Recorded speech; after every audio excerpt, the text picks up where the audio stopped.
তো আমি কিয় অভিযোগ কৰোঁ যে ঈশ্বৰে আমাক কিয় নিদিলে, মোৰ কাম এটা নহ'ল কিয় নহ'ল, ঈশ্বৰে কিয় নিদিলে? এই প্ৰশ্নটো প্ৰথমে ভগৱন্তলৈ থাকেই। আমি ঈশ্বৰক অভিযোগ দিওঁ। কৃষ্ণ, এই পবিত্ৰ অনুষ্ঠানত আপোনালোকৰ সৈতে অংশগ্ৰহণ কৰিবলৈ আজি সুযোগ লাভ কৰিছোঁ। এতিয়া কথাখিনি মই ঈশ্বৰৰ অনুভৱৰ এটি কাহিনীৰে আৰম্ভ কৰিব বিচাৰিছোঁ। যিহেতু ঠায়ে ঠায়ে আধ্যাত্মিক কথাবোৰ কৈছোঁ, প্ৰসংগ গুৰুজনাৰ সৈতে জড়িত হৈছে, মহাপুৰুষ শ্ৰী শ্ৰী মাধৱদেৱৰ সাধনাৰ বিষয়ে বিভিন্ন প্ৰান্তত কৈছোঁ। গতিকে কথাখিনি দুই এটা প্ৰান্তত কোৱা কথাৰ দৰে মিল হোৱাটো স্বাভাৱিক। গতিকে আৰম্ভণিতে এই কথাষাৰ কৈ লৈছোঁ। ঈশ্বৰ ভকতি, ভগৱন্তৰ ওপৰত বিশ্বাস, এই যে গুৰুজনাই আমাক এক ঈশ্বৰবাদৰ কথাটো কৈ থৈ গ'ল যে এজন ঈশ্বৰ, এক দেও এক সেও এক বিনে নাই কেও। সেই এজন ঈশ্বৰ আপোনাৰ মোৰ বুকুত কেনেকৈ সোমায়, সেই ঈশ্বৰৰ পৰা কিবা এটা নোপোৱালৈকে আমি কেনেকৈ আক্ৰোশমূলক হৈ উঠোঁ, আমি কিয় অভিযোগ কৰোঁ যে ঈশ্বৰে আমাক কিয় নিদিলে, মোৰ কাম এটা নহ'ল কিয় নহ'ল, ঈশ্বৰে কিয় নিদিলে? এই প্ৰশ্নটো প্ৰথমে ভগৱন্তলৈ থাকেই। আমি ঈশ্বৰক অভিযোগ দিওঁ। গতিকে ঈশ্বৰক অনুভৱ কৰা এটি কাহিনী মই আৰম্ভণিতে ক'ব বিচাৰিছোঁ। পৰিয়ালটো আছিল বৃন্দাবনৰ।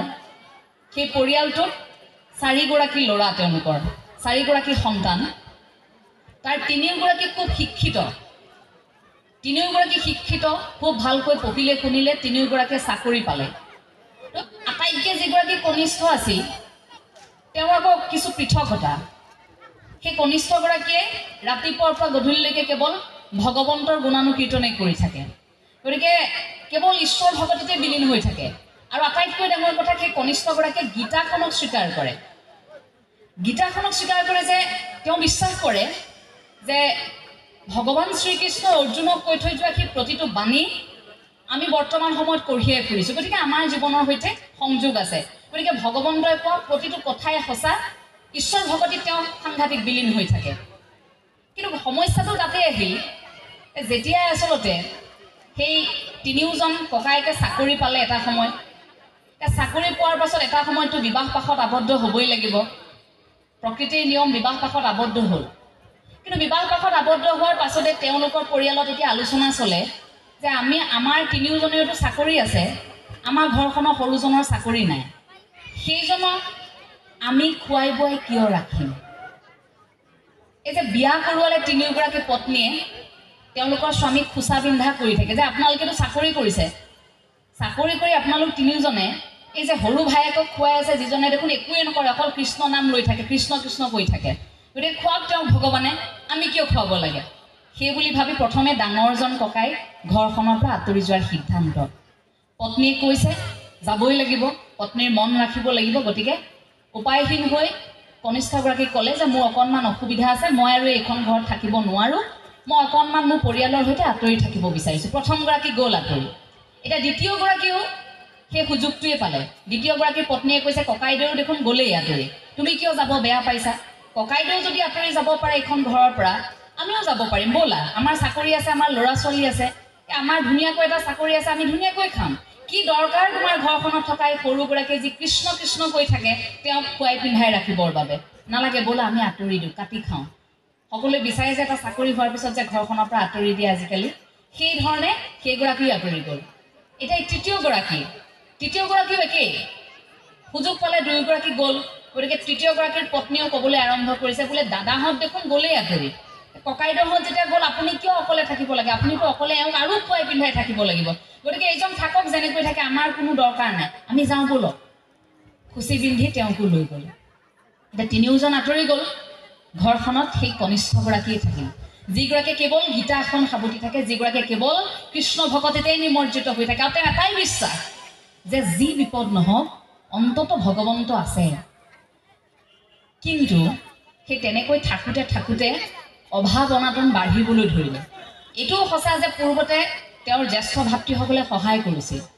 এটা সময়ত যেতিয়া অভাৱ বাঢ়িবলৈ ধৰিলে, তেওঁতো বিবাহ পাশত আবদ্ধ হৈছিল, তেওঁৰ পত্নীয়ে কথাষাৰ সহ্য নকৰে। সেই কথাষাৰকে তেওঁ কৈ থাকে যে আপোনাৰতো 3জন ককাইদেউৱে চাকৰি আছিল, তাৰপাছতো আপোনাক নোখোৱালে, এৰি থৈ গ'ল ঘৰৰ পৰা, এতিয়া আপুনি কিবা এটা কৰক, আপোনাক কিমান আপোনাৰ ভগৱানে উদ্ধাৰ কৰিছে, আপুনিতো গোটেই দিনটো ঈশ্বৰৰ গুণানুকীৰ্তন কৰি থাকিলে, ৰান্ধিবলৈ একো নাই, মই ল'ৰা ছোৱালীক কি ৰান্ধি খুৱাম, মই কি কৰি খুৱাম ল'ৰা ছোৱালীক, মইতো এখন ঘৰত এতিয়া থাকিব নোৱাৰোঁ, যদি আপুনি কিবা ব্যৱস্থা নকৰে তেতিয়া কিন্তু মই ঘৰখন এৰি থৈ গুচি যাম, মই ল'ৰা ছোৱালী লৈ গুচি যাম, আপুনি কেনেকৈ থাকে থাকিব। শেষ কথাষাৰ ক'বলৈ আৰম্ভ কৰিলে, যিটো সাধাৰণতে ঘৰত বয় বস্তু নহ'লে আমাৰ আইসকলৰ খং উঠে অকণমান বেছিকৈ, সেইটো স্বাভাৱিক কথা। গতিকে সেইখিনি কথা কোৱাৰ লগে লগে তেওঁতো অন্তৰত দুখ পাইছে যি হ'লেও। তেওঁ এটা বিশ্বাস আছিল যে লগে লগে গীতাখন উলিয়াই আনিছে, গীতাখন লুটিয়াই চাইছে, তাত নৱম অধ্যায়ৰ 22 নম্বৰ শ্লোকত যি কথা লিখা আছিল যে ভক্তসকলৰ যি আছে সেয়া ৰক্ষণাবেক্ষণৰ দায়িত্ব ভগৱন্তৰ, কিন্তু শুদ্ধ মনেৰে তুমি ভকতি কৰা, তোমাৰ অভাৱ অনাটন হ'বলৈ নিদিয়াকৈ ৰখাটো মোৰ দায়িত্ব, সেয়া ভগৱন্তই কৈ থৈ গৈছে। গতিকে সেই কথাষাৰ তেওঁ বাৰে বাৰে প্ৰশ্ন উত্থাপন কৰিছে যে এই যে কথাষাৰ লিখা হৈছে, এই কথাষাৰ ভুল নেকি ক'ৰবাত? ভগৱন্তই যে ক'লে যে তুমি যদি মোক শুদ্ধ অন্তৰে ভকতি কৰা, মই তোমাক প্ৰতি মুহূৰ্তত সহায় কৰিম, কিন্তু ক'তা মই দেখোন সদায় ভকতি কৰি আছোঁ, মই সদায় প্ৰাৰ্থনা কৰিছোঁ, তোমাকেই ভজি আছোঁ, অথচ আজি মোৰ অভাৱ হৈছে, তুমিতো মোক সহায় কৰা নাই। গতিকে কথাষাৰ মিছা নেকি? তেওঁ ভাবিলে গীতাখনটো পৰৱৰ্তী সময়ত সংস্কৰণ উলিওৱা হৈছিল নতুন, হয়তো প্ৰিণ্টিং মিষ্টেক হ'ব পাৰে নেকি, হয়তো প্ৰিণ্ট কৰোঁতে ছপা কৰোঁতে তাত আকৌ কিবা ভুল কোনোবাই নিজামতে কিবা এটা লগাই দিলে নেকি, এইটো চাগে ভগৱন্তই কোৱা কথা হ'বই নোৱাৰে। যদি ভগৱন্তই কৈছে, ভগৱন্তই কিয় সহায় কৰা নাই ভক্তক?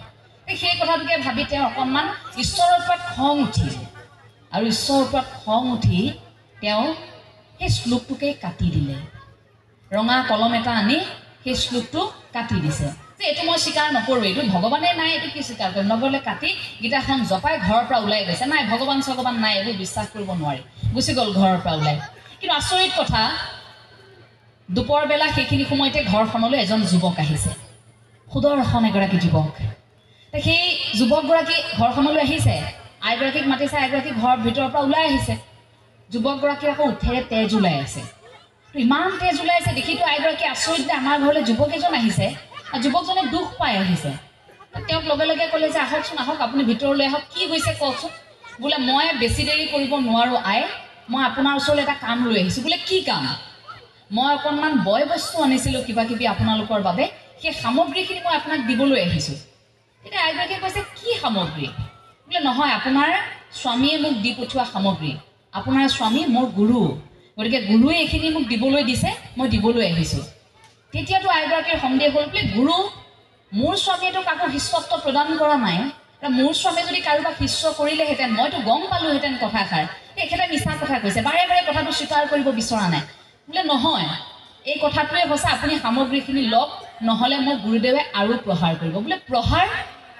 এই যে আপুনি মোৰ ওঠত তেজ ওলাই থকা দেখিছে, এই আচলতে মোক গুৰুৱে আপোনালোকৰ ঘৰলৈ সামগ্ৰীখিনি দিবলৈ নাহোঁ বুলি কোৱাৰ বাবে মোক প্ৰহাৰ কৰিলে। তেতিয়াতো আইগৰাকী আচৰিত হৈছে, আৰে মানুহজন কেনেকুৱা মানুহ, এওঁতো আজিলৈকে কাকো প্ৰহাৰ কৰা নাই, কিয় বা তেনেকৈ মাৰিব লাগে উঠেৰে তেজ ওলাই অহাকৈ? তেওঁ অলপ কষ্টও পাইছে, আৰু যি কি নহওক বুলি সামগ্ৰীখিনি ৰাখি থ'লে। এতিয়া সন্ধিয়া হোৱাৰ লগে লগেতো ঘৰলৈ ইজন উভতি আহিছে।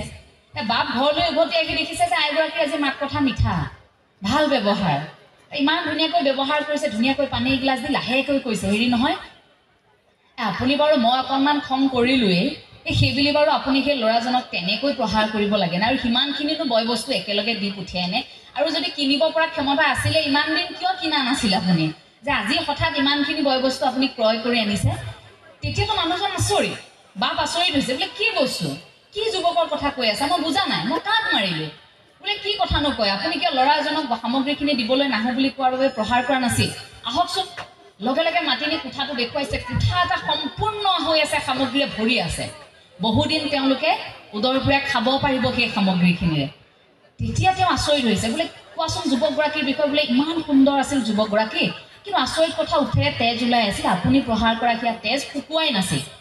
লগে লগে তেওঁ দৌৰি গৈছে, সেই যে সামৰি থৈছিল গীতাখন উলিয়াই আনিছে, উলিয়াই আনি সেই শ্লোকটো তেওঁ চাইছে, আৰু তেওঁৰ চকুলো বাগৰি আহিছে।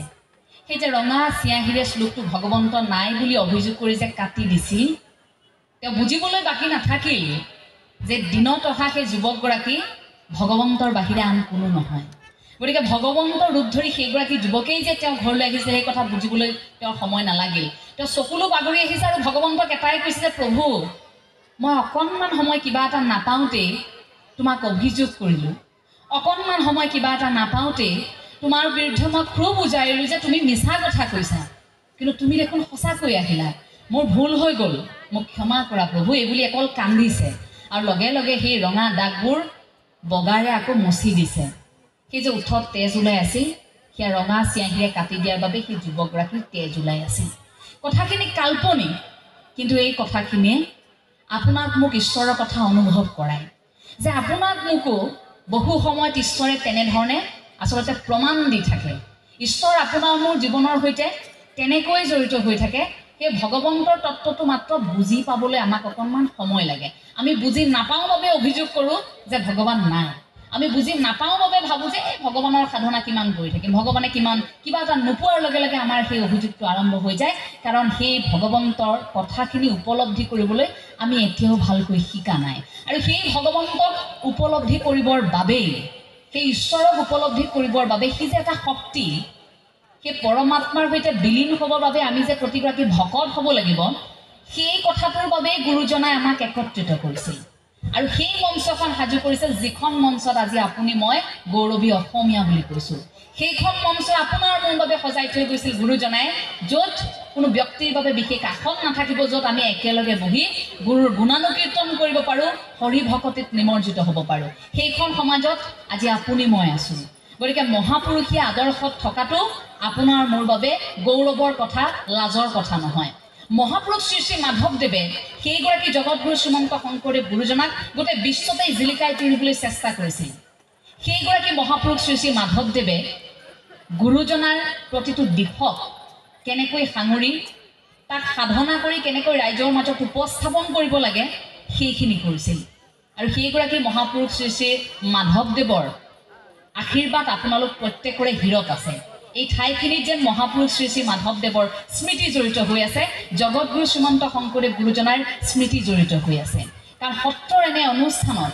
আপুনি চাব আধ্যাত্মিক এনে এক অনুষ্ঠানত আচলতে এই যে কিছু সময় পূৰ্বে যে বাপে ক'লে যে ভকতৰ হৃদয়ে হৃদয়ে জগতগুৰুজনা আছে আৰু আমাৰো হৃদয়ে যদি ভকতি আছে আমাৰো এই অঞ্চলত আধ্যাত্মিক এই পৰিৱেশৰ মাজত হৰি নামি আহিব বুলি আমি কামনা কৰিব পাৰোঁ আপুনি ক'ব নোৱাৰে নিৰ্গুণ নিৰাকাৰ ভগৱন্ত আমি কথা কৈ থাকোঁতো এই সময়খিনি যদি আপুনি মই অনুষ্ঠানটি সফল কৰিব পাৰোঁ আপুনি মই যদি শুদ্ধ অন্তৰে হৰি ভকতি কৰিব পাৰোঁ ভগৱন্ত ইয়াতো থাকিব গতিকে ভগৱন্তৰ যিহেতু আকাৰ নাই আপুনি মই আৰম্ভ কৰিব লাগিব মানুহৰ পৰা আপুনি মই আৰম্ভ কৰিব লাগিব নিজৰ পৰা অৰ্থাৎ নিজৰ মনটোৰ পৰা সেই মায়া তত্ত্ব আৰু ভগৱন্ত তত্ত্ব এই দুটা দিশ মনটোৰ সেইটো প্ৰথমে আমি নিয়ন্ত্ৰণ কৰি ল'ব লাগিব যে প্ৰথম আপোনাৰ মায়া তত্ত্বটো থাকিব যেটো মায়া তত্ত্বক আপুনি উপলব্ধি কৰিছে ঠিকেই কিন্তু মনত ৰাখিব সেই মায়া তত্ত্বই আপোনাক যাতে গ্ৰাস কৰিব নোৱাৰে আজি প্ৰচণ্ড ঠাণ্ডা তাৰ পাছতো আপোনালোক আহিছে প্ৰয়োজন নাছিল যে আপোনালোকে ইমান কষ্ট কৰি ইয়াত আহি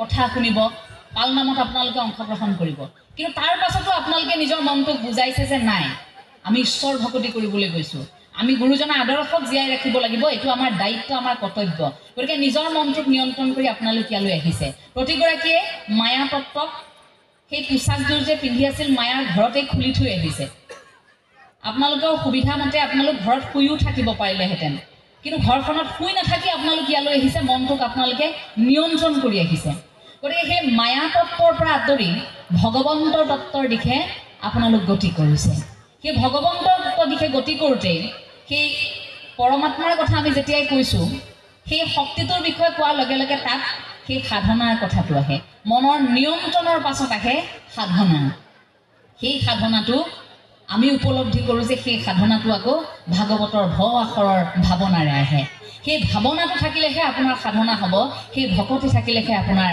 সাধনা হ'ব সেই মনটোক নিয়ন্ত্ৰণ কৰাৰ পিছত আপুনি মই এতিয়া একত্ৰিত হৈছোঁ তাৰ পাছত আপুনি মই সাধনাত নিমজ্জিত হৈছোঁ আমি এনেই বহি থাকিলেও নহ'ব বোলে আহিছে এঞ্জেলা চাংমাই কথা ক'ব আহিব এগৰাকী বিশেষ ব্যক্তিৰ নাম গাব অমিয়ানে কলিতা বাইদেউ আহিব অকণমান সময় আমি নাম ল'ম কিন্তু আমি তাত সোমাব পৰা নাই আমি বিষয়বস্তুত সোমাব পৰা নাই আমি অনুভৱেই কৰিব পৰা নাই এই নাম আমি কিয় লৈছোঁ কৃষ্ণ বুলি যে কৈছোঁ আমি কিয় কৈছোঁ কৃষ্ণ নামে দুতীয়াখৰ ৰাখিবা যতনে নেৰিবানে ৰিবা বান্ধৱ জীৱনে মৰণে আৰু যে কয় হৰি অ হৰি চৰণে লাগো অভয় চৰণে শৰণ মাগো এই যে হৰি কৃষ্ণ কৃষ্ণ নামটো যে আমাক সযতনে ৰাখি কঢ়িয়াই ফুৰিব কৈছে কেনেকৈ সেই নামটো কঢ়িয়াই ফুৰোঁতে উচ্চাৰণ কৰি ফুৰোঁতে আপোনাৰ সাধনা হয়, ভকতিটো আপোনাৰ তাতেই হয়। এই যে হৰি বুলি কৈ যে হৰি ভকতিত বিলীন হৈছোঁ, কাৰোবাৰ ঈশ্বৰৰ ওচৰত যে আমি নিজক যে উজাৰি দিছোঁ, আমাৰ একো নাই প্ৰভু ভগৱন্ত তুমিয়েই দিছা এই মনুষ্য শৰীৰটো, এই যে উজাৰি দিছোঁ, সেইটোৱে আমাৰ সাধনা, আৰম্ভণি খোজটো আমাৰ সেইটোৱে। সেইবাবে আৰম্ভণিতে আমি কওঁ যে আমাক শৰণৰ প্ৰয়োজন। শৰণ এতিয়া কিয় প্ৰয়োজন? এতিয়া বহুতে ক'ব যে শৰণ কিয় ল'ব লাগে, কিন্তু শৰণটো আপুনি চাব, আজি আমি এখন ঘৰত আছোঁ হয়নে, ঘৰখনত আমি আশ্ৰয় লৈছোঁ। এতিয়া মানুহ হিচাপে জন্ম লোৱাৰ পাছত কোনোবা এজনৰ ওচৰতো আশ্ৰয় ল'ব লাগিব। এই যে জীৱনটো পালোঁ, জীৱনটো পোৱাৰ পিছত আশ্ৰয় কাৰ ওচৰত ল'ব? শৰণ মানে আশ্ৰয়, আৰু সেই শৰণটো প্ৰথম ভগৱন্তৰ ওচৰতে হয়। সেই শৰণ আপোনাৰ আৰম্ভ হ'ব মনৰ শৰণ, শৰীৰৰ শৰণ, আৰু তাৰ পাছত আহিব আপোনাৰ বাক্যৰ শৰণ। এই তিনি শৰণ আপোনাক প্ৰয়োজন হ'ব। কিন্তু আপুনি অকল মনৰ শৰণ লৈছে, আপোনাৰ শৰীৰৰ শৰণ নাই, বাক্যৰ শৰণ নাই, তেতিয়াও নহ'ব। যদি বাক্যৰ শৰণ লৈছে, আপোনাৰ মন আৰু শৰীৰৰ শৰণ নাই, তেতিয়াও নহ'ব। মূলতঃ আপোনাক তিনি শৰণৰ প্ৰয়োজনীয়তা আছে। এতিয়া শৰণ কিয় প্ৰয়োজন? ধৰক দুজন আপোনাৰ ঘৰখনত সন্তান আছে, এই দুয়োজন সন্তান আপোনাৰ এনেকুৱা যে এজন সন্তান আপুনি স্কুলত তেওঁক নামভৰ্তি কৰোৱালে, বিদ্যালয়লৈ তেওঁ গৈছে, বিদ্যালয়লৈ গৈছে, তেওঁ পঢ়া শুনা কৰি আছে, প্ৰতিটো পৰীক্ষাত তেওঁ উত্তীৰ্ণ হৈছে। এটা সময়ত তেওঁ বিদ্যালয়খনৰ পৰা ওলাই গৈছে, উভতি আহোঁতে এখন হাতত চাৰ্টিফিকেট, বিদ্যালয়খনৰ এখন মানপত্ৰ তেওঁ পাইছে যে ইয়াৰ পৰা তেওঁ উত্তীৰ্ণ হৈছে বা এইটো বিভাগত উত্তীৰ্ণ হৈছে। ঘৰখনত একেলগতে আপোনাৰ আৰু এগৰাকী সন্তান আছে, কিন্তু আপুনি সেই সন্তানক স্কুলত নাম লগাই দিয়া নাই, বিদ্যালয়ত নাম লগাই দিয়া নাই। এগৰাকীক দিছে, এগৰাকীক দিয়া নাই। এই নিদিয়াগৰাকীও কিন্তু কি হ'ল, দিয়াগৰাকীৰ পৰা কথাবোৰ শুনি থাকে, শিকি থাকে, প্ৰতিটো কামেই কৰিব পৰা হৈ গ'ল। তেখেতে যেনেকৈ নেওতা মাতিছে, আপোনাৰ কনিষ্ঠগৰাকীও পাৰে, কিন্তু তেওঁ ঘৰতে থাকিল, তেওঁক বিদ্যালয়ত আপুনি নামভৰ্তি কৰাই নিদিলে। এগৰাকীয়ে কিন্তু বিদ্যালয়ৰ পৰা ওলাই গ'ল প্ৰমাণ পত্ৰ লৈ। এই ঘৰত যে থাকিল, সেইগৰাকীয়ে বহুত জানে, বহুত শিকিলে, কিন্তু তেওঁৰ ওচৰত মানপত্ৰখন থাকিবনে? ক'ৰবাত যদি ধৰি লওক এটা অনুষ্ঠানত, ক'ৰবাত এটা প্ৰতিষ্ঠানত তেওঁ যেতিয়া যোগদান কৰিবলগীয়া হ'ব, তেওঁক এখন শিক্ষাৰ মানপত্ৰৰ প্ৰয়োজন হ'বনে যে এখন বিদ্যালয়ৰ পৰা ওলাইছিল, নাম এখন প্ৰয়োজন হ'বনে? এখন প্ৰয়োজন হ'ব যে মানপত্ৰ। সেই শৰণটো তেনেকুৱা কথা, আমি বহুত জানিছোঁ, বহুত শিকিছোঁ, বহুত কৰিছোঁ, কিন্তু সেই ঈশ্বৰে দিয়া মানপত্ৰখন গ্ৰহণ কৰিব লাগিব। অৰ্থাৎ ঈশ্বৰৰ সেইখন এখন বিদ্যালয় বুলি ভাবি ল'ব লাগিব, এখন অনুষ্ঠান য'ত আমি শৰণ লৈ মানপত্ৰখন ল'ব লাগিব। আমি নিজাকৈ কৰি থাকিলেও নহ'ব যে আমি কাৰোবাৰ ওচৰত শৰণ লৈ সেই মানপত্ৰখন ভগৱন্তই গ্ৰহণ কৰিব লাগিব। আপোনাৰ শৰণ আপুনি ল'ব লাগিব, আশ্ৰয় আপুনি ল'ব লাগিব। সেইবাবে আচলতে শৰণৰ প্ৰয়োজনীয়তা আছে। এতিয়া আমাৰ এনেকুৱা হয় সমাজত যে বিয়া পতাৰ পাছতহে ল'ৰাজনক শৰণ দিয়ে, বিয়া পতাৰ পিছতহে নতুনকৈ বিবাহ পাশত আবদ্ধ হোৱাৰ পাছত দুয়োগৰাকীক শৰণ দিবৰ বাবে লৈ যায়, কিন্তু কম বয়সত তেওঁলোকক শৰণ দিয়াৰ কথাখিনি চিন্তা চৰ্চা নকৰে। কিন্তু খুব শিশু অৱস্থাতে গুৰু সেৱা, শৰণ, এই কথাবোৰ যদি বুজোৱা হয় যে এনেকৈ আচলতে ঈশ্বৰ প্ৰাপ্তিৰ কথা হয়, এনেকৈ আচলতে আমি যে মনুষ্য জন্ম লৈছোঁ, এই কথাখিনি উপলব্ধি কৰোৱা হয়। আমি যে আমি যে মানৱ ধৰ্মহে পালন কৰিছোঁ আমিবোৰে, সেই মানৱ ধৰ্মটোৰ বিষয়ে বুজোৱাৰ আটাইতকৈ প্ৰথম খোজটোৱে শৰণ। ঈশ্বৰৰ ওচৰত আহিলেই শৰণ, অৰ্থাৎ আপুনি সমৰ্পণ কৰিছে, আশ্ৰয় লৈছে। গতিকে শিশু অৱস্থাৰ পৰাই আমি ভাবোঁ যে প্ৰত্যেকগৰাকী পিতৃ মাতৃয়ে সেই শৰণৰ দিশটোৰ ওপৰত গুৰুত্ব ৰখা উচিত। এতিয়া শৰণ আৰম্ভ হ'ল, আপুনি আহিল, প্ৰথমে আহিল আপোনাৰ মনটোৱে আপোনাক টানি আনিল যে মই ঈশ্বৰৰ ওচৰত কঁপি দিব লাগিব সকলো, মই ভগৱন্ত যে আছে বিশ্বাস কৰিছোঁ, মই ঈশ্বৰৰ ওচৰত শৰণ লৈছোঁ, যি কৰিম ঈশ্বৰৰ মতে কৰিম, যি কৰিম মানুহৰ বাবে কৰিম, ইয়াত ব্যক্তিগত স্বাৰ্থ নহয় আৰু অসৎ পথেৰে নাযাওঁ, কাৰণ ভগৱন্তই সকলো দেখি আছে। গতিকে ঈশ্বৰৰ ওচৰত প্ৰতিশ্ৰুতিবদ্ধ হৈ সৎকৰ্ম কৰিম বুলি আপুনি শৰণ লৈছে, আৰম্ভ হ'ল আপোনাৰ মনৰ শৰণ। আপুনি গ'ল তালৈ, সেয়া আপোনাৰ শৰীৰৰ শৰণ। আপুনি নোযোৱাকৈ ঘৰৰ পৰা শৰণ নহ'ব, আপুনি গ'ল অনুষ্ঠানলৈ, আপোনালোক আজি আহিছে যেনেকৈ, সেয়া শৰীৰৰ শৰণ। আৰু তাৰ পাছত আহিলে বাক্যৰ শৰণ। বাক্যৰ শৰণ অৰ্থাৎ আপুনি শুনিবও লাগিব। এই শুনা সভাসদ সাধু জনস্থিৰ মনে, লভিবা পৰম পদ শ্ৰৱণ কীৰ্তনে, মনুষ্যৰ শ্ৰেষ্ঠ ধৰ্ম এহি মানে মাত্ৰ, দেখিও বিচাৰি মহা ভাগৱত শাস্ত্ৰ, কলিত নাহিকে গতি বিনে হৰি ত্যাজি বোলা ৰাম ৰাম হৰি ৰাম ৰাম ৰাম ৰাম। এই যে ভাগৱত শাস্ত্ৰৰ কথা আমি শুনিম এতিয়া, কথা শুনিলেহে গৈছে মনৰ সংশয়। কিন্তু ভগৱন্তই অৰ্জুনক কৈ থৈ গৈছিল যে তুমি শুনিব লাগিব, শুনি তুমি যোৱা আগবাঢ়ি জ্ঞানৰ জৰিয়তে তোমাৰ মনৰ সংশয়বোৰ দূৰ কৰি তুমি কৰ্ম মাৰ্গেৰে এতিয়া যোৱা। এই যে আমি কওঁ ভক্তি মাৰ্গ, কৰ্ম মাৰ্গ, সাধনা বুলি যে আমি কওঁ, সেই তাত এই কথাটো তাত সংযোজন হৈ থাকে।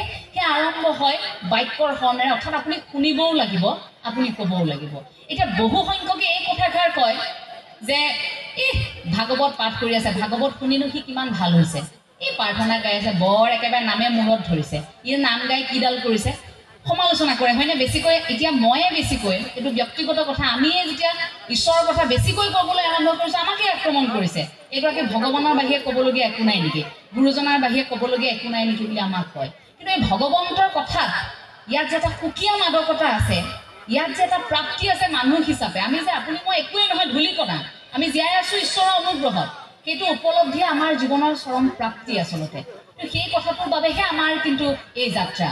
গতিকে সেই বাক্যই ক্ৰিয়া নকৰে বুলি কোৱাসকলক মোৰ প্ৰশ্ন থাকে, যদি টেঙা বুলি কোৱাৰ লগে লগে আপোনাৰ মুখত টেঙা পানী আহে, যদি জ্বলা বুলি কোৱাৰ লগে লগে আপুনি অনুভৱ কৰে জ্বলা পুৰিছে, সেই বুলি যদি আপুনি অনুভৱ কৰে, যদি প্ৰচণ্ড গৰম বুলি কোৱাৰ লগে লগে আপুনি অলপ অনুভৱ কৰে গৰম, বৰ বেছিকৈ ঠাণ্ডা দিনৰ বৰফ যদি আপুনি চাই থাকে, মোবাইলতো যদি চাই আছে, দৃশ্য চাই থকাৰ লগে লগে আপুনি অকণমান অনুভৱ কৰেনে অকণমান সময়ৰ বাবে হিট, এই ধৰণৰ অনুভৱ এটা থাকে। টেঙা জ্বলা বুলি কোৱাৰ লগে লগে এইটো বিজ্ঞানসন্মত কথা, আমাৰ মুখলৈ পানী আহে বেছিকৈ টেঙা বুলি কৈ থকাৰ লগে লগে। যদি টেঙা বুলি কোৱাৰ লগে লগে, জ্বলা বুলি কোৱাৰ লগে লগে, তিতা বুলি কোৱাৰ লগে লগে, মিঠা বুলি কোৱাৰ লগে লগে আপোনাৰ শৰীৰে ক্ৰিয়া কৰে, তেন্তে কৃষ্ণ বুলি ক'লে, মাধৱ বুলি ক'লে, ৰাম বুলি ক'লে কিয় ক্ৰিয়া নকৰিব? কৃষ্ণ বুলি ক'লে কিয় ক্ৰিয়া নকৰিব? অ হৰি অ ৰাম বুলি ক'লে কিয় ক্ৰিয়া নকৰিব? ভগৱন্তৰ নাম ল'লে ক্ৰিয়া কিয় নকৰিব? কৰিব। মাত্ৰ শুদ্ধ অন্তৰে আমি সেয়া নাম ল'বও জানিব লাগিব, যে আমি নাম কেনেকৈ লৈছোঁ। নাম ল'বৰ বাবে গুৰুজনাই আমাক শিকাই থৈ গৈছে যে আমি এনেকৈ আচলতে নাম ল'ব লাগিব। সেই নামৰ জৰিয়তেহে আমাৰ ঈশ্বৰ প্ৰাপ্তিৰ কথাবোৰ থাকে। এতিয়া ঈশ্বৰ প্ৰাপ্তি বুলি কোৱাৰ লগে লগে ঈশ্বৰেও আমাক যিমানখিনি আমি সাধনা কৰোঁ, সেই সাধনা অনুপাতেহে কিন্তু ঈশ্বৰে আমাক দিয়ে, সেইটোও মনত ৰাখিব লাগিব। তাৰ এটা উদাহৰণ হৈছে যে নাৰদৰ উপৰিজন্ম কথা, আপোনালোক সকলোৱে জানে। মই অকণমান ক'ব বিচাৰিছোঁ নাৰদৰ উপৰিজন্ম কথাত। নাৰদ যেতিয়া পূৰ্বজন্মত সেই এগৰাকী কণমানি আছিল, সেই তাত যেতিয়া সেই 4গৰাকী সিদ্ধ তেওঁৰ ঘৰলৈ আহিছিল, মাক গাখীৰ আছিল, কোনোমতে ক'ৰবাত কাম বন কৰি এমুঠি যোগাৰ কৰে। সেই কণমানি সন্তানটি ঘৰখনত অভাৱ অনাটন, কিন্তু 5 বছৰীয়া সেই সন্তানটিয়ে সেই সময়ত 4 সিদ্ধ পুৰুষৰ পৰা ইমানেই কৃষ্ণ কথা শুনিল যে 4 সিদ্ধ পুৰুষ যেতিয়া ঘৰখন এৰি যাবলৈ ওলাইছে, তেতিয়া যাবলৈ দিয়া নাই, যে আপোনালোক থাকক আৰু কেইদিনমান, মোক অন্তত ভগৱন্তৰ কথা আৰু কিবা এটা কৈ থৈ যাওক। আচৰিত হৈছে 4 সিদ্ধ পুৰুষ যে কণমানিটিয়ে কেনেকৈ ইমান ভগৱন্তৰ সৈতে বিলীন হ'ব পাৰে। তোমাক আশীৰ্বাদ কৰিছোঁ। লগে লগে দিব্য শক্তিৰ দ্বাৰা ভগৱন্তক কিছু সাক্ষাৎ পাবলৈ সক্ষম হৈছে কণমানিটিয়ে। তাৰ পাছত কণমানিটি উত্তৰ দিশে যাত্ৰা, উত্তৰ দিশে গৈ আছে।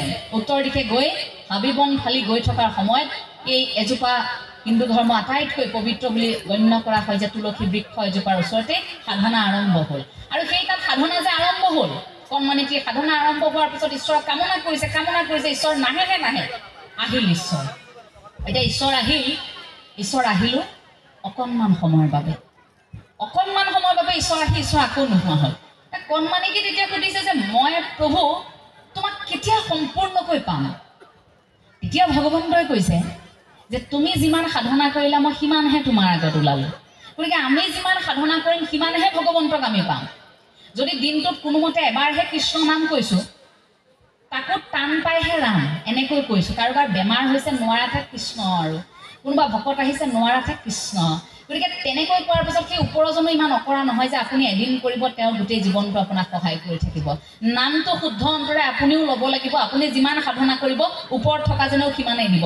গতিকে সেই কণমানিগৰাকীক ভগৱন্তই যেতিয়া তেনেকৈ কৈছে, ভগৱন্তই আৰু এটা কথা লগত সংযোজন কৰি দিলে যে বিকল্প আছে। বিকল্প কি? তেতিয়া তুমি পৰৱৰ্তী সময়ত যেতিয়া পাৰিষদীয় তনু হিচাপে জন্মগ্ৰহণ কৰিবা, তেতিয়া কিন্তু তোমাৰ মুখত ঈশ্বৰৰ নাম থাকিব, তুমি নাৰায়ণ নাম ল'বা আৰু মোক তুমি কাষতে পাবা। তাৰ পাছতে সেয়া নাৰদৰ জন্ম। আৰু সেইবাবে লাজ এৰি, ভয় এৰি, শংকা এৰি গোটেই জীৱন সদায় নাৰায়ণৰ নাম লৈ থাকিল, কৃষ্ণ নাম লৈ থাকিল নাৰদে। আৰু সেই নাৰদে তাৰ পাছত ব্যাসক অনুৰোধ জনাইছিল যে কিবা এটা কৰক আপুনি, এই যে মানুহখিনি এই যে মনুষ্যবোৰ আহিব পৰৱৰ্তী সময়ত যেতিয়া জন্ম লভিব, এই যুগবোৰ যেতিয়া শেষ হৈ অন্য যুগৰ আৰম্ভ হ'ব, কেনেকৈ জীয়াই থাকিব, এওঁলোক থাকিবৰ বাবে আপুনি এভাগী শাস্ত্ৰ লিখি উলিয়াওক। আৰু আৰম্ভ হ'ল ভাগৱত শাস্ত্ৰ। আৰু সেই ভাগৱত শাস্ত্ৰভাগীকে ভাবিলে যে গুৰুজনাই এই ভাগৱত শাস্ত্ৰভাগীয়ে দেখোন আমাৰ উত্তম এক অস্ত্ৰ হিচাপে আমি ব্যৱহাৰ কৰিব পাৰোঁ মানৱ জীৱনত। গতিকে সেই শাস্ত্ৰভাগীকে গুৰুজনাই আৰম্ভ কৰি গ'ল অনুবাদৰ বাবে। সেইবাবে কোৱা হয় আপুনি প্ৰশ্ন সুধি সুধি সুধি শেষ হৈ যাব, ভাগৱতৰ উত্তৰ শেষ নহয়। আপোনাৰ জীৱনৰ প্ৰতিটো কথা, আজি আপুনি মই যি ধৰণে জীৱন নিৰ্বাহ কৰিছোঁ, আনকি সন্তান এটি গৰ্ভত আপুনি ধাৰণ কৰাৰ পৰা সন্তানটি ভূমিষ্ঠ হোৱালৈকে এগৰাকী নাৰীয়ে কেনেকৈ থাকিব লাগে, আজি বিজ্ঞানে যিখিনি কথা কয় সেইখিনি কথা ভাগৱতেও কয়, সেইখিনি কথা গুৰুজনায়ো কৈ থৈ গৈছে। আজিৰ তাৰিখত বিজ্ঞানে যিখিনি কথা কয়, যেনেকৈ আজিৰ তাৰিখত বিশ্বব্যাপী যোগাসনৰ কথা কৈ থকা হয়, সেই কথা আমাৰ গুৰুজনাই আজিৰ পৰা বহু বছৰ আগত আমাৰ গুৰুজনাই কৈ থৈ গ'ল। কিন্তু আপুনি মই ক'ৰবাত সেই কথাটো স্বীকাৰ কৰিবলৈ টান পাওঁ। আমি টান পাওঁ যে গুৰুজনাই কৈ থৈ যোৱা সেইখিনি এতিয়া এলান ভুল আগত আপোনাৰ মোৰ একো আহে নাযায়। আমি ভাবোঁ যে আমি নিজৰ কামটো কৰিলেই হ'ল। আমিবোৰ এতিয়া কোনোবা এটা বন্ধ কোঠৰীত ব্যক্তিগত স্বাৰ্থত আপুনি মই এতিয়া সোমাই পৰিছোঁ। সেই মহাপুৰুষী আদৰ্শটো জীয়াই ৰাখিবৰ বাবে আপুনি মই কিমানে কষ্ট কৰিছোঁ, এইটো ডাঙৰ কথা। আজি সকলো একত্ৰিত হৈছোঁ আমি ইয়াত নাম ল'ম বুলি। আপোনালোকৰ সত্ৰৰ যিসমূহ পৰম্পৰা আছে আপোনালোকে সেইসমূহ পালন কৰিছে, কিন্তু বুকুত হাত থৈ প্ৰতিগৰাকী ক'ব পাৰিবনে যে সঁচাকৈ আমি তিল মানুহ গুৰুজনাৰ আদৰ্শত আঘাত কৰা নাই? আমি আজিলৈকে যি কৰিছোঁ গুৰুজনাৰ আদৰ্শত আঘাত নসনাকৈ আমি কৰিছোঁ। এই প্ৰশ্নটো যদি প্ৰতিগৰাকীয়ে নিজক সোধে, প্ৰতিগৰাকীয়ে যদি সোধে, তেতিয়া আমি পিছৰ প্ৰজন্মলৈ চিন্তা কৰি থাকিবলগীয়া নাই। আৰু প্ৰতিগৰাকী জ্যেষ্ঠৰ পৰা কনিষ্ঠলৈ এই প্ৰশ্নটো যদি এতিয়া সোধে, পিছত হাহাকাৰ কৰিবলগীয়াও নাই যে এটা সময়ত আমাৰ এইসকলে একো ভাল কাম নকৰিলে বুলি। হাহাকাৰ কৰিবলগীয়া নাই যে নতুন প্ৰজন্মই আধ্যাত্মিকতাক বুজি নাপায় বুলি। কাৰণ সমাজখন আমি সাজু কৰিছোঁ, জ্যেষ্ঠসকলে সাজি থৈ যোৱা সমাজখন ইমানো শৃংখলিত নহয় যে কেৱল কনিষ্ঠসকলে বা নতুন প্ৰজন্মইহে তাক বিশৃংখল কৰি। আধ্যাত্মিকতাৰ পৰিৱেশ আপুনি মই ৰচনা কৰিছোঁ আৰু তাক জীয়াই ৰখাৰ দায়িত্বটো আমাৰ। অসমৰ প্ৰতিগৰাকী লোকেই আচলতে আধ্যাত্মিক, কিন্তু বুজিবলৈ অকণমান মাত্ৰ সময়ৰ প্ৰয়োজন। এই যে শৰণৰ কথা আপোনালোকক ক'লোঁ, শৰণৰ লগে লগে মনৰ শৰণ, বাক্যৰ শৰণ, শৰীৰৰ শৰণৰ লগে লগে আমাৰ জীৱনশৈলীৰ কথাও কিন্তু এতিয়া চাব লাগিব। আমিবোৰ এতিয়া অতি আধুনিক হ'বলৈ গৈ আছোঁ, আৰু বিশ্বায়নৰ সময়ত আমি অতি আধুনিক হ'বলৈ গৈ থাকোঁতে থাকোঁতে থাকোঁতে থাকোঁতে এনেকুৱা হৈছে আমাৰ পুৰণিকলীয়া যিবোৰ নীতি নিয়ম সেইবোৰ আমি পালন কৰিবলৈ অকণমান বেয়া পাওঁ। আৰু অতি আধুনিক হ'বলৈ গৈ থকা এই স্বভাৱবোৰৰ বাবে আমি ক'ৰবাত আমাৰ শিপাডাল আমি পাহৰি গৈছোঁ। খাদ্য আমি কি খাইছোঁ?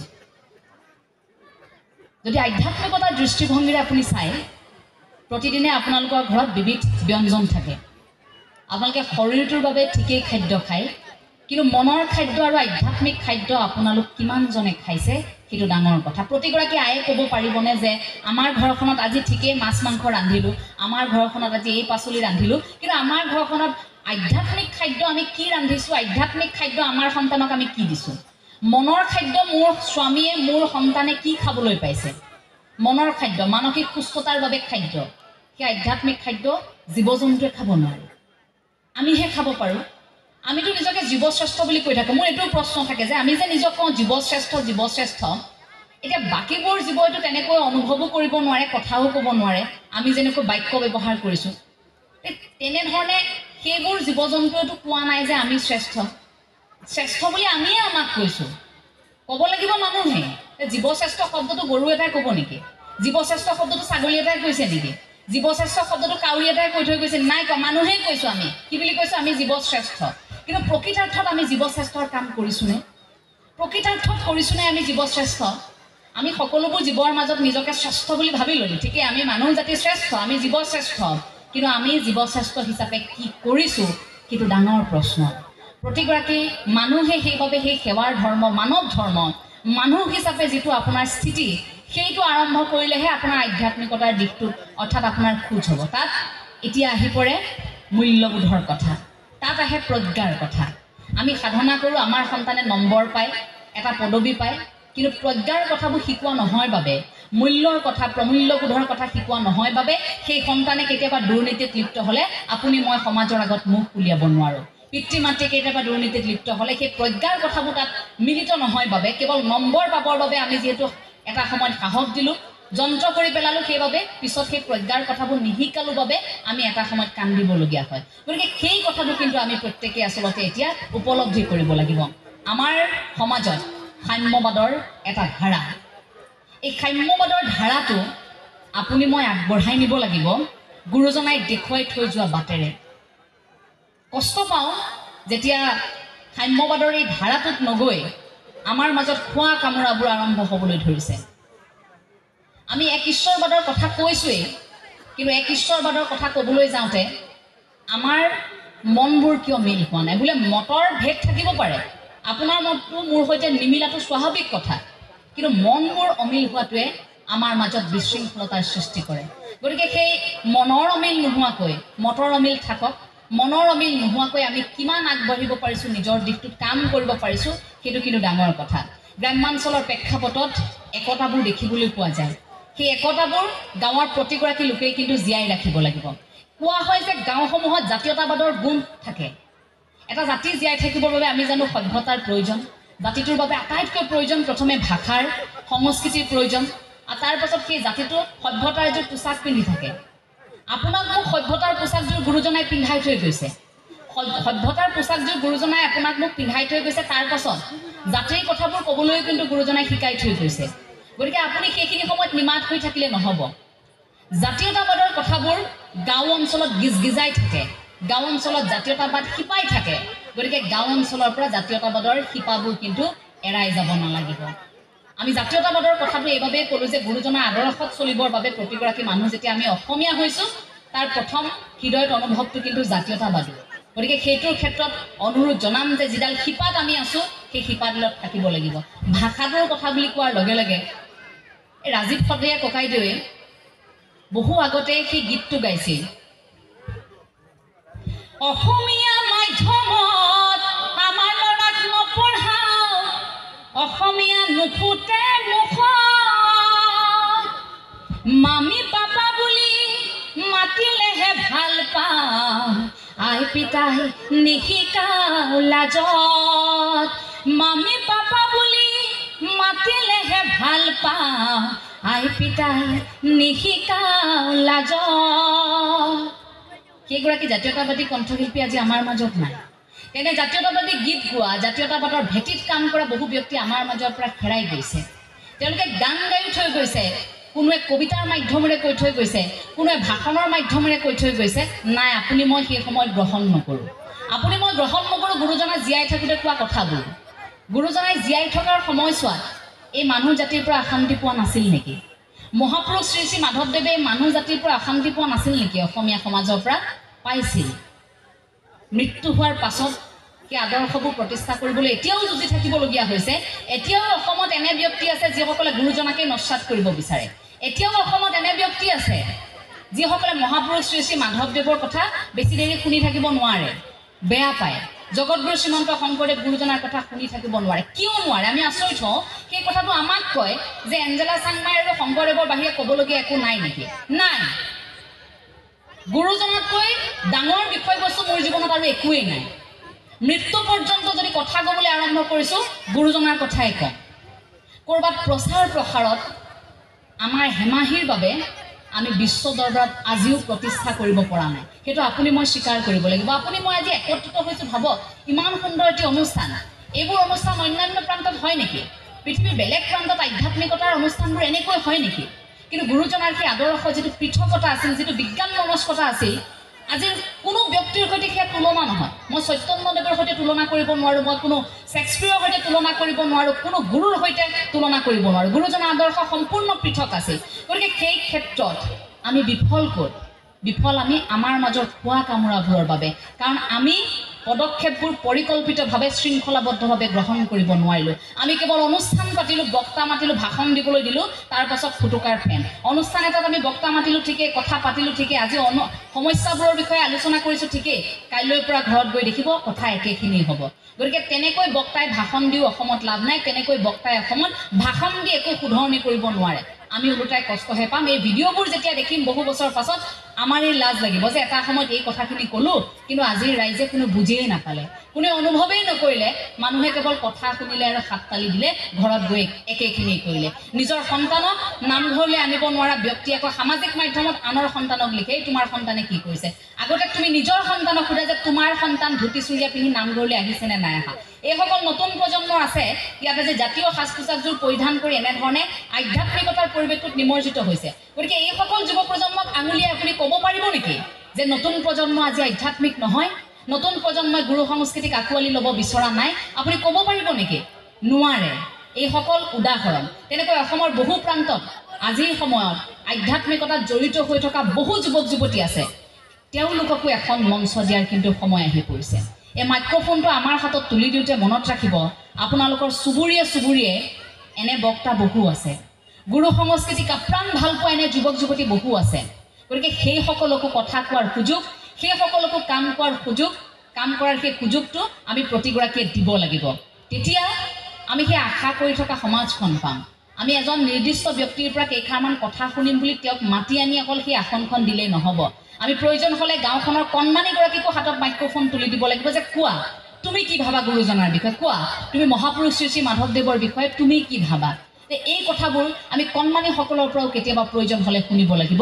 আৰু গুৰুজনাৰ কৃষ্টি সংস্কৃতি জীয়াই ৰাখিবৰ বাবে আমি পৰিকল্পনা কৰিব লাগিব। এতিয়া অসমীয়াই আমাৰ পৰিকল্পনা আচলতে নাথাকে, আমি শৃংখলাবদ্ধতাৰে সেই পৰিকল্পনাৰে আগবাঢ়ি যাব পৰা নাই, যাৰ বাবে আজি যদি আপুনি এই হাতত থকা এবেগ এতিয়া পৃথিৱীখনত আপুনি যদি চাৰ্চ কৰে যে গুৰুজনাৰ বিষয়ে কিবা এটা বেছিকৈ পঢ়োঁ, তেনেহ'লে পঢ়িবলৈ আপুনি নাপায়। কিন্তু আপুনি অন্যান্য প্ৰান্তৰ কোনো এগৰাকী ব্যক্তিৰ বিষয়ে চাৰ্চ কৰক, তাত বহু তথ্য উপলব্ধ হ'ব। গতিকে আমাৰ নতুন প্ৰজন্ম, আমিতো ভাবোঁ যে আমাৰ সহযোদ্ধা এইসকল, গতিকে আমাৰ এতিয়া দায়িত্ব গুৰুজনাক প্ৰচাৰ প্ৰসাৰ কৰাৰ, সেইবোৰ আমি এতিয়া উপলব্ধ কৰাব লাগিব, যাতে বিভিন্ন প্ৰান্তত সেই কথাবোৰ বিয়পি পৰে, আকৌ এবাৰ জুইৰ দৰে বিয়পি পৰে যে গুৰুজনা আচলতে এনেকুৱা আছিল, যে অসম ভূমিত জগতগুৰু শ্ৰীমন্ত শংকৰদেৱ গুৰুজনাই এইখিনি কৈ থৈ গৈছে আৰু এই সকল লোকে সেই আদৰ্শটোক ধৰি এনেকৈ জীয়াই আছে।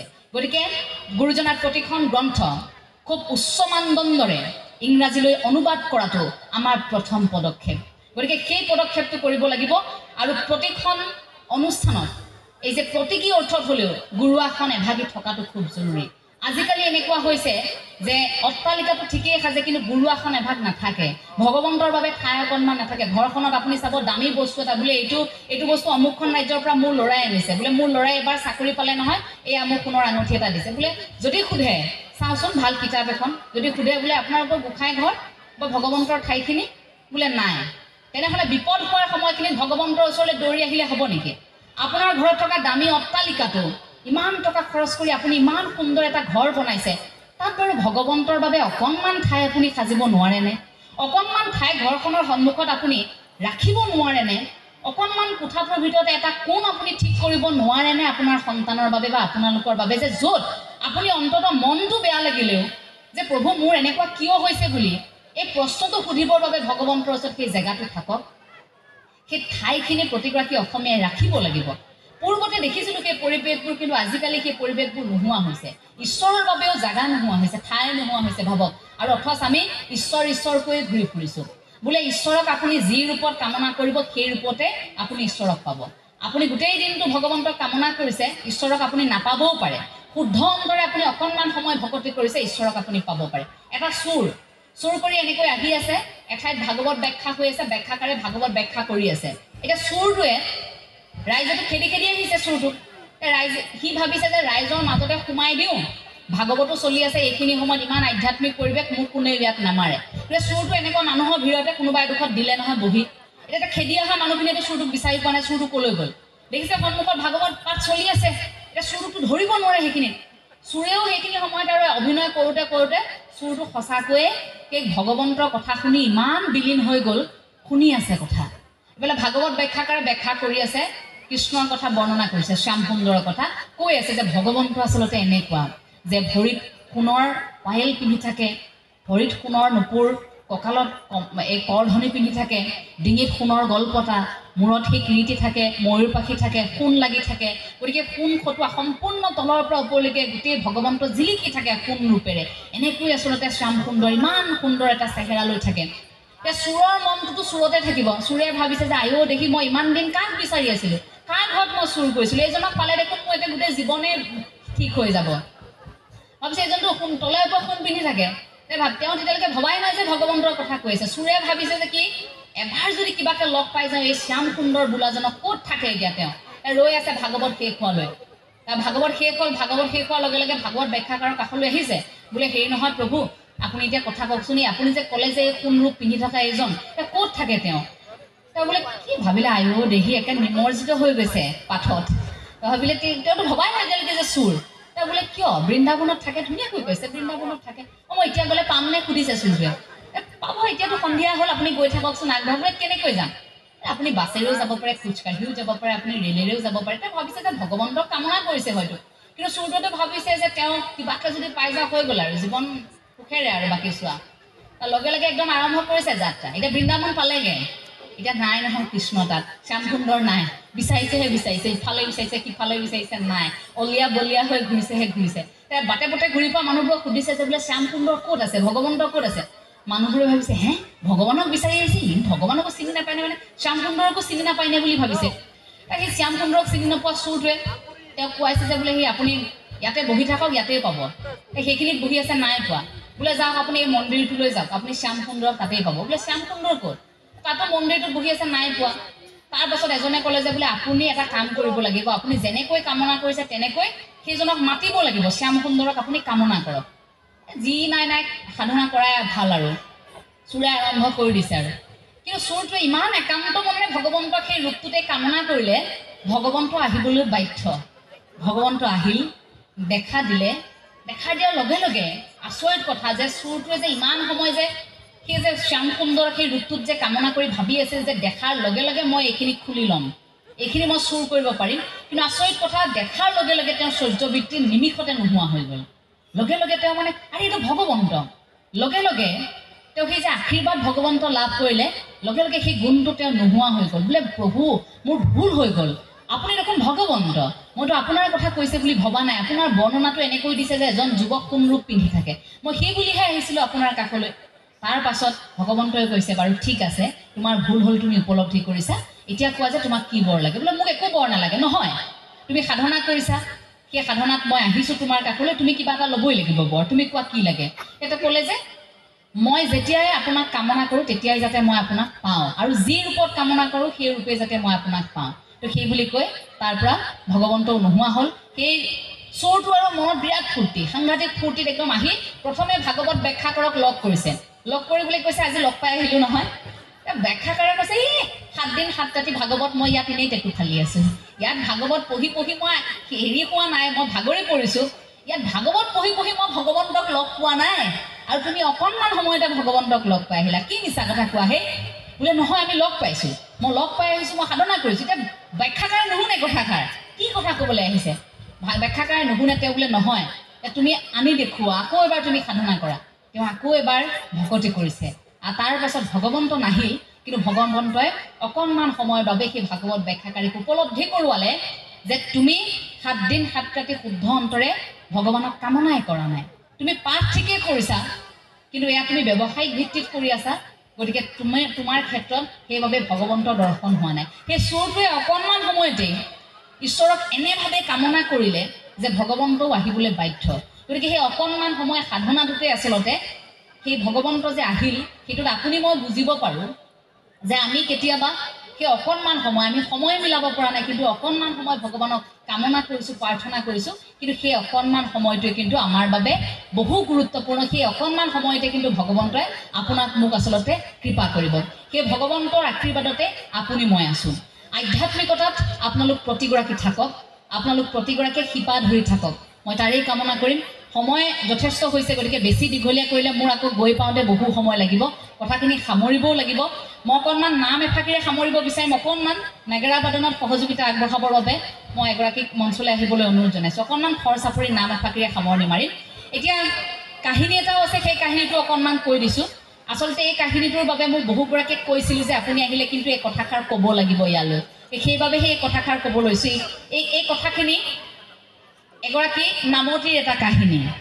নামতীৰ কাহিনীটো এইবাবে ক'ম যে তাত আত্মশুদ্ধিৰ কথা আছে। নামতীগৰাকীয়ে ঈশ্বৰৰ নাম গুণ লৈ থকা নামতী। এতিয়া নামতীগৰাকীও এনেকুৱা নামতী যে নামতীগৰাকীয়ে ভাবি থাকে যে ভগৱানৰ নাম লৈছোঁ, ভগৱানে বচাব, ৰক্ষা কৰিব ভগৱানে।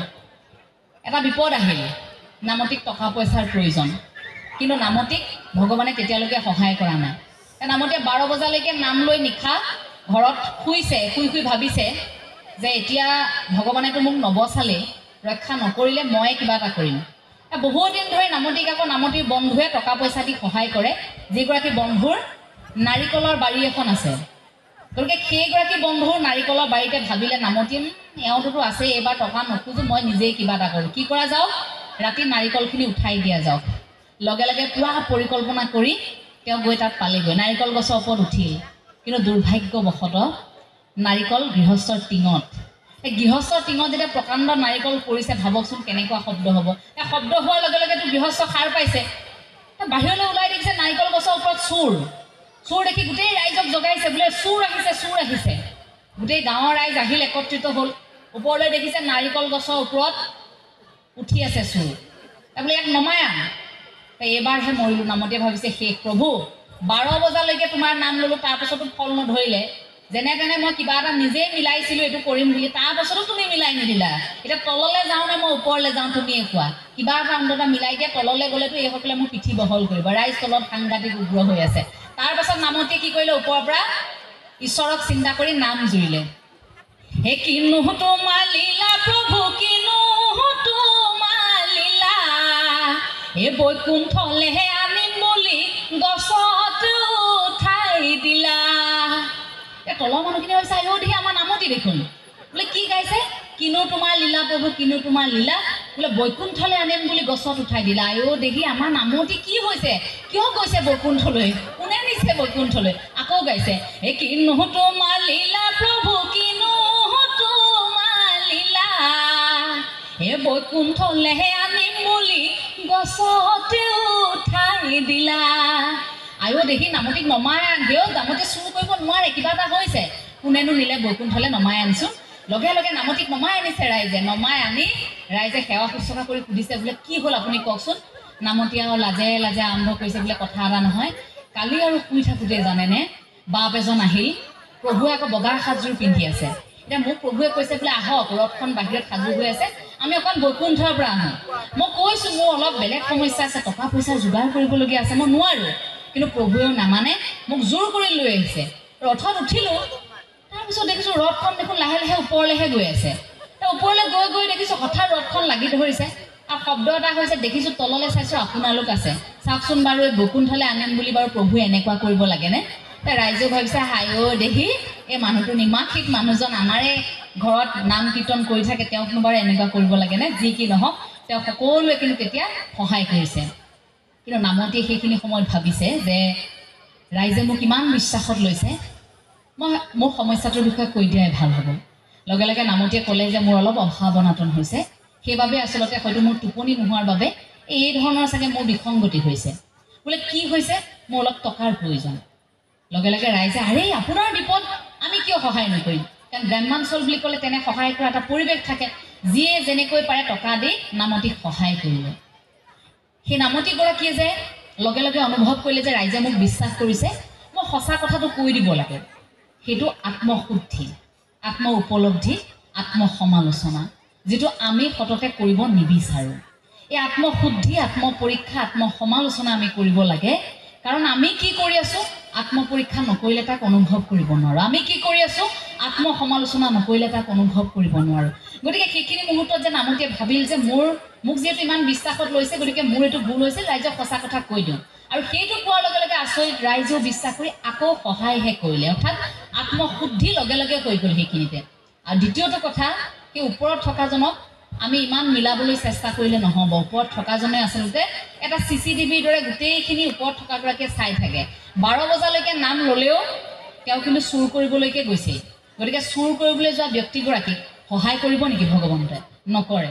গতিকে ভগৱন্তই বিপদত পেলাইছে কিন্তু ব্যক্তিগৰাকী নিজে আত্মশুদ্ধিৰ জৰিয়তে সেই বিপদৰ পৰা বাচিছে গতিকে আপোনাৰ মোৰ জীৱনতো ভগৱন্তই তেনে পৰীক্ষা লয় সেই পৰীক্ষাবোৰত আপুনি মই কেনেকৈ উত্তীৰ্ণ হৈছোঁ সেইটো এতিয়া ডাঙৰ কথা আপোনালোক প্ৰতিগৰাকী হৃদয়ত কৃষ্ণক কঢ়িয়াই ফুৰিছে আমি সততে কিবা এটা হোৱাৰ লগে লগে কৃষ্ণ বুলি কওঁ ৰাম বুলি কওঁ অৰ্থাৎ আমি একাত্ম হৈ থাকোঁ কাৰোবাৰ গাত খুন্দা লাগিলে চৰি বুলি কোৱাৰ সলনি আমাৰ মুখৰ পৰা কৃষ্ণ বেয়া নাপাব দেই কৃষ্ণ এনেকৈ ওলায় কাৰণ আমি ভগৱন্তৰ সৈতে একাত্ম হৈ থাকোঁ গতিকে সেই সম্পৰ্কটো শক্তিশালী কৰিব লাগে মই বিভিন্ন মঞ্চত এই কথাষাৰ কওঁ যে ভগৱন্তৰ সৈতে আপোনাৰ সম্পৰ্কটো শক্তিশালী কৰিবৰ বাবে তাত তৃতীয়জন মানুহৰ প্ৰয়োজন নাই ভগৱন্ত আপুনি আপোনাৰ কথাখিনি ভগৱন্তক কওক ভগৱন্তই শুনিব আপোনাৰ অন্তৰাত্মাৰ উপলব্ধি পৰমাত্মাৰ সৈতে বিলীন হ'বৰ বাবে মাত্ৰ ভকতিৰ প্ৰয়োজন তাত তৃতীয়জন মানুহৰ প্ৰয়োজন নাই কোনো মাজৰ মানুহৰ প্ৰয়োজন নাই যি মাজৰ মানুহে আপোনাৰ কথাখিনি ভগৱন্তক নি দিব বেয়া লাগে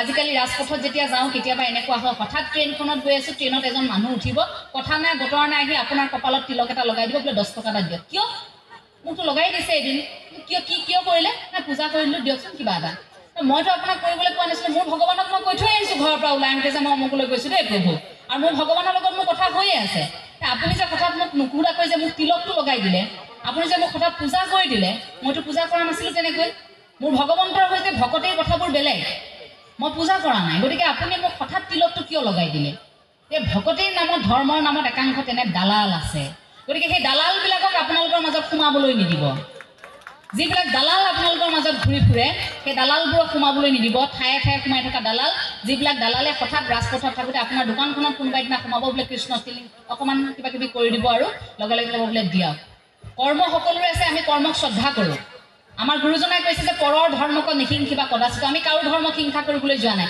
কিন্তু আমি আমাৰ কামটো কৰি থাকোঁতে তেওঁলোকে আমাক বাধা দিব নোৱাৰিব আমি আমাৰ কামখিনি সৎপথেৰে কৰিছোঁ গতিকে তাত তেওঁলোকে আহি আমাক আক্ৰমণ কৰিব নোৱাৰিব আৰু অসমীয়া মানুহবোৰ খুব আৱেগিক আমাৰ আৱেগবোৰ ধান খেৰৰ জুইৰ দৰে আমি ইমান আৱেগিক যাৰ বাবে আমাক আজি অনলাইনতো ভগৱান পোৱা যায় বুলি আমাক ঢপলিয়াই টানি নিব পাৰে কাৰণ আমি আৱেগিক আমি ফটো এখন দেখাৰ লগে লগে যদি কোৱা হয় 10 জনক শ্বেয়াৰ কৰক ভাল খবৰ পাব আমাৰ আইসকলে প্ৰথমেই শ্বেয়াৰ কৰিব সঁচা কথা কাইলৈ যদি কয় মই সঁচা কথা লিখিত হৈ যাব পাৰিম কাইলৈ যদি শুনে যে এই আমুকজোপা গছ এজোপা ওলাইছে তাত বোলে ভগৱান ওলাইছে কি কোনোবা এগৰাকী তাত কৃষ্ণ লম্ভিছে বুলি তাত পৰি থাকিব মই আচৰিত হওঁ ভগৱানৰো এনেকুৱা সময় আহিল যে মনুষ্যৰ গাত লম্ভিবলৈ ভগৱানৰতো নিজৰো ঠাই আছে আপুনি মোৰ ইমান শুদ্ধ অন্তৰ নহয় যে আপোনাৰ মোৰ গাত ভগৱন্ত লভিলে কেতিয়াবা অসুৰহে লম্ভিব হয়নে আমি যিবোৰ কৰিছোঁ লভিলে কেতিয়াবা অসুৰহে লম্ভিব মই আচৰিত হওঁ যে অসমত ভগৱান লম্ভা মানুহ ওলায় যে ভগৱান কাৰোবাৰ গাত লম্ভিব পাৰে নেকি লম্ভিব এই শব্দটো প্ৰয়োগ কৰিব পাৰোঁ নেকি কেতিয়াবা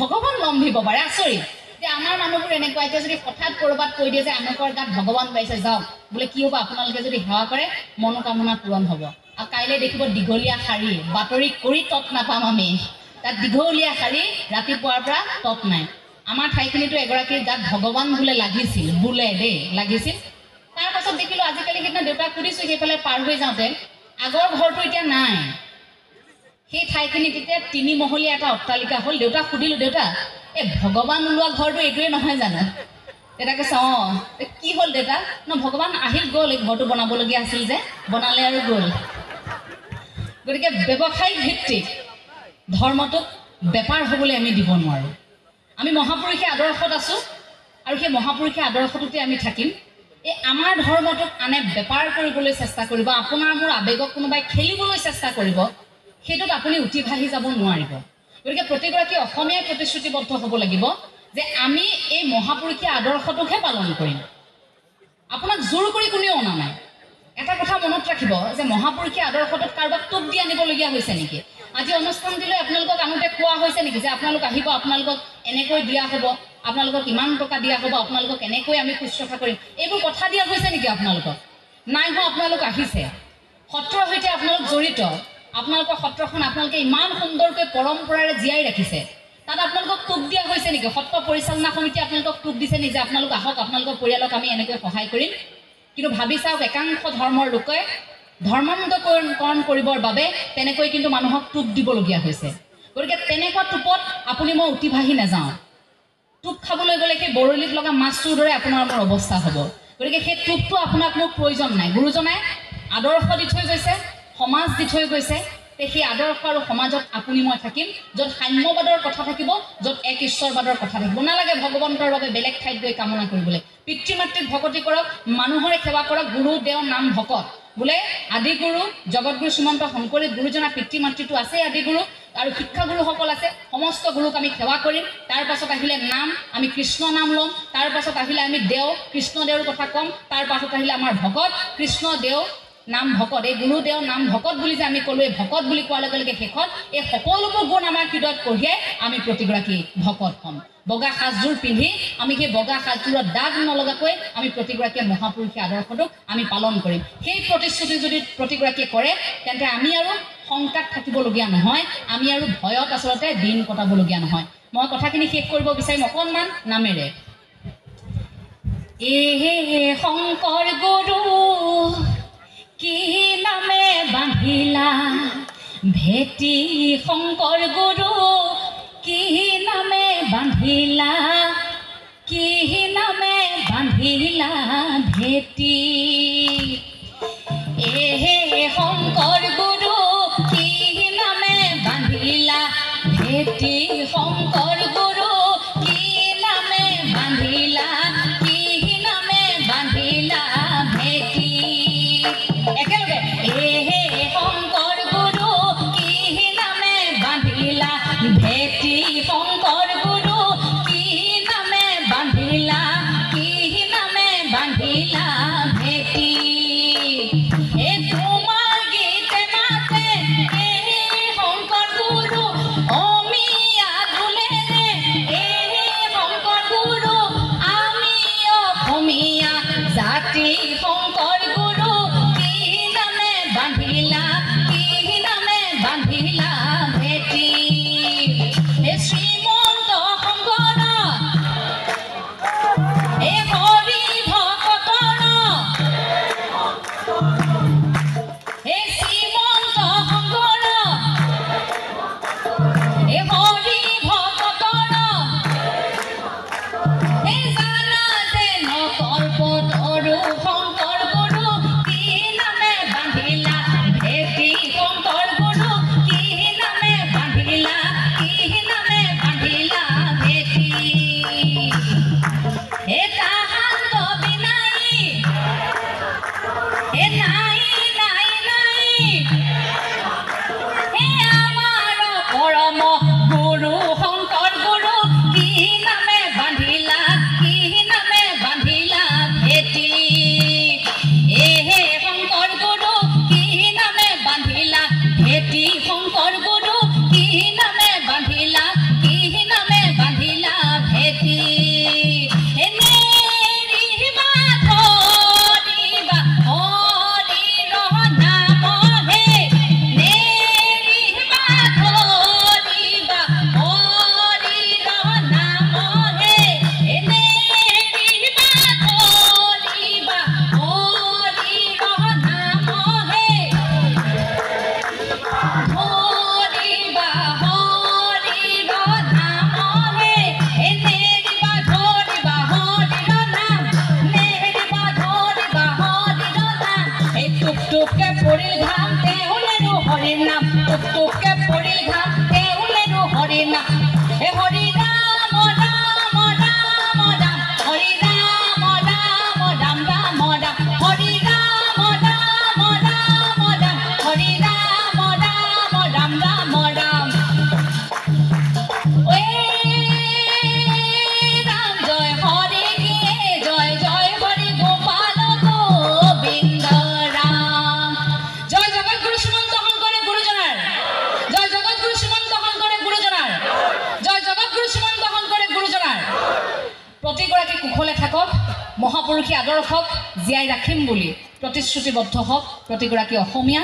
সেৱাস্থলী প্ৰতিগৰাকী বাপাই সমস্ত আপোনাসৱৰ শ্ৰীচৰণত আমি আটাইতকৈ এগৰাকী কনিষ্ঠ, আমাৰ একেবাৰে খুব কম জ্ঞান, খুব সীমিত জ্ঞান, মাত্ৰ অকণমান অধ্যয়ন কৰিছোঁ। আৰু গাঁৱৰ নামঘৰৰ পৰা আমাৰ যাত্ৰা আৰম্ভ হৈছে। আমি কষ্ট পাওঁ, আমাক যেতিয়া কোনো লোকে কয় যে প্ৰফেশ্যনেল বক্তা, তেতিয়া আমি কষ্ট পাওঁ, কাৰণ ভাষণ দিয়াটোৱে এঞ্জেলা চাংমাৰ পেচা নহয়।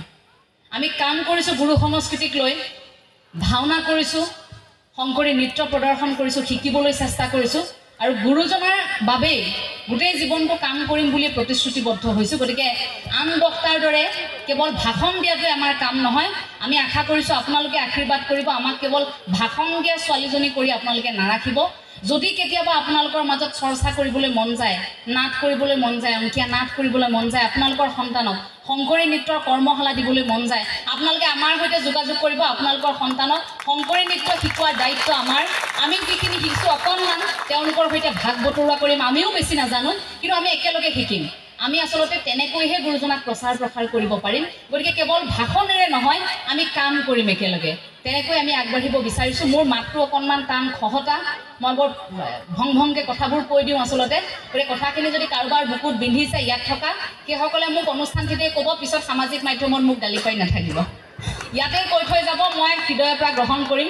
বোলে এঞ্জেলা চাংমাই বৰ অহংকাৰী, বোলে এঞ্জেলা চাংমাই পৰামৰ্শ দিয়ে, এই কথাবোৰ সামাজিক মাধ্যমত কৈ নাথাকিব। আমি ভগৱন্তৰ আশীৰ্বাদ বুলি কিন্তু সেইখিনিহে গ্ৰহণ কৰিম। আপোনালোকে পৰামৰ্শ থাকিলে আমাক দিব, ভুল থাকিলে আঙুলিয়াই দিব, সেইখিনি আমি গ্ৰহণ কৰিম। প্ৰতিগৰাকীৰ শ্ৰীচৰণত সেৱা জনাইছোঁ।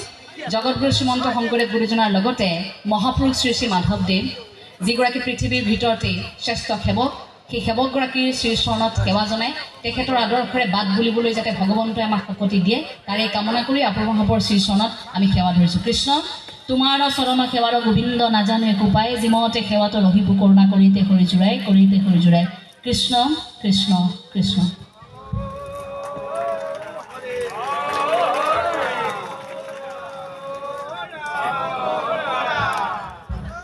এগৰাকী কণমানিৰ কথা কৈছিল, মই তেখেতৰ নামটো পাহৰিছোঁ। এগৰাকী কণমানি ঘোষা পাঠৰ বাবে এইবাৰো তেখেতে ঘোষা পাঠ কৰিছিল। বঙাইগাঁও জিলা শাখাৰ বিপাশা কলিতা। গতিকে নামঘোষাৰ এটি ঘোষা পাঠ কৰিব কণমানিটিয়ে। এইসকল কণমানি আমাৰ বাবে আচলতে এক উদাহৰণ। গতিকে কণমানিটিয়ে এইবাৰ খুব সুন্দৰকৈ এখনি মঞ্চত ঘোষা পাঠ কৰিছিল। মই মাইক্ৰফোনটো কণমানিগৰাকীলৈ আগবঢ়াইছোঁ। আইগৰাকীয়ে এতিয়া এটি ঘোষা পাঠ কৰিব। আপোনালোক সকলোৱে আশীৰ্বাদ কৰিব। আৰু এইগৰাকীক দেখাৰ লগে লগে গম পায় যে আপোনালোকৰ এই ঠাইখিনিত গুৰু সংস্কৃতি কিমান শিপাই আছে। গতিকে এনে বিপাশা হয়তো আপোনালোকৰ মাজত বহু আছে। মই প্ৰতিগৰাকীলৈ মোৰ তৰফৰ পৰা শুভেচ্ছা জ্ঞাপন কৰিলোঁ। কৃষ্ণ কৃষ্ণ জয় গুৰু শংকৰ সৰ্বগুণাকৰ, যাকেৰি নাহিকে উপম, তুহাৰ চৰণ ৰেণু শত কৌটি, বাৰেক কৰো শুভ নাম কৃষ্ণ। পৰম শ্ৰদ্ধাৰ বাবাই সমস্ত, আজি মই শ্ৰী শ্ৰী মাধৱদেৱৰ বিৰচিত নামঘোষাৰ ঘোষা নং 671 ঘোষা আশ্ৰা গাবলৈ লৈছোঁ।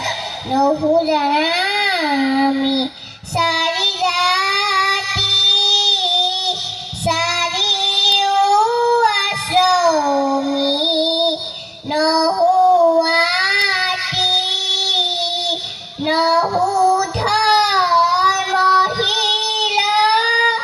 দানৱৰ ততীৰ্থগামী, কিন্তু পূৰ্ণানন্দ সমুদৰ, কপিভটপদ কমৰল, দাসৰ দাস তান দাস ফলোৱামি,